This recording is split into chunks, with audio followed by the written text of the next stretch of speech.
শাহজাহানের শাসনকাল বা রাজত্বকালের সম্বন্ধে আমি তোমাদেরকে বলছি, তোমরা সবাই মন দিয়ে শোনো, লেখো, সবাই লাইক অ্যান্ড সাবস্ক্রাইবটা কিন্তু দিয়ে দিও। সেনাপতি শাহজাহান মেবারে বিদ্রোহী রাজা রানা অমর সিংকে পরাজিত করেন ও মুঘলদের বশ্যতা স্বীকার করেন। তিনি সম্রাট জাহাঙ্গীর এবং তার হিন্দু রাজপুত স্ত্রী তাজ বিবি বিলকিস মাকানির সন্তান। সিংহাসন আরোহণের পূর্ব পর্যন্ত শাহজাদা খুররাম নামেই পরিচিত ছিলেন। খুররাম নামেই পরিচিত ছিলেন। ১৬২৭ সালে পিতা জাহাঙ্গীরের মৃত্যুর পর তার উত্তরাধিকারী হিসেবে সিংহাসনে আরোহণ করেন। তার শাসনকালে মুঘলরা স্থাপত্য এবং সাংস্কৃতিক গৌরবের শিখরে পৌঁছেছিল। আকবরের মতো তিনিও সাম্রাজ্য প্রসারিত করতে আগ্রহী ছিলেন।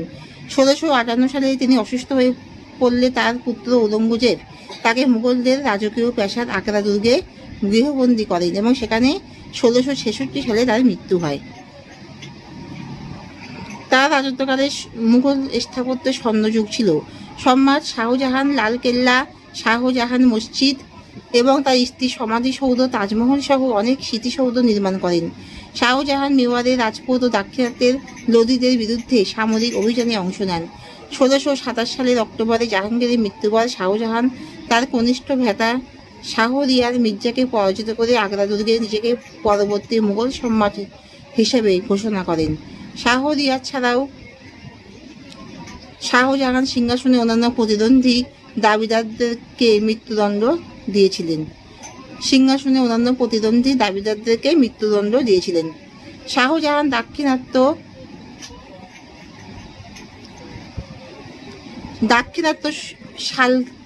সালতানাতের বিরুদ্ধে যুদ্ধ পরিচালনা করেন। তিনি পর্তুগিজ এবং সাফাভিদের সাথে যুদ্ধে নেতৃত্ব দেন, সভাপতিত্ব করেন।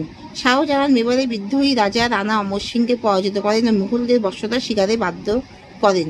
তিনি দাক্ষিণাত্যের লোদিদের দমন করেন এবং মুঘল সাম্রাজ্যের সীমা ঠিক রাখতে পিতা সম্রাট জাহাঙ্গীরকে সাহায্য করেন। জাহাঙ্গীর তার উপর যার উপর নয় খুশি হন, তাকে পরবর্তী সম্রাট ঘোষণা করেন।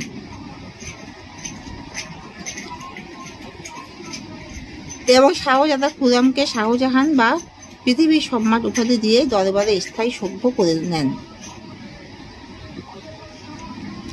ঐতিহাসিকদের মতে এতে করে মহলের লোকেরা কেউ তাকে হিংসা করতে লাগলো, কেউ তাকে তোষামত করতে লাগলো, কিন্তু প্রকৃত অর্থে কেউই তাকে ভালোবাসত না।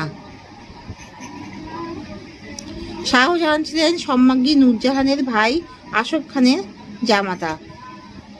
সম্রাট শাহজাহানের মুঘল বাহিনীর সৈন্য সংখ্যা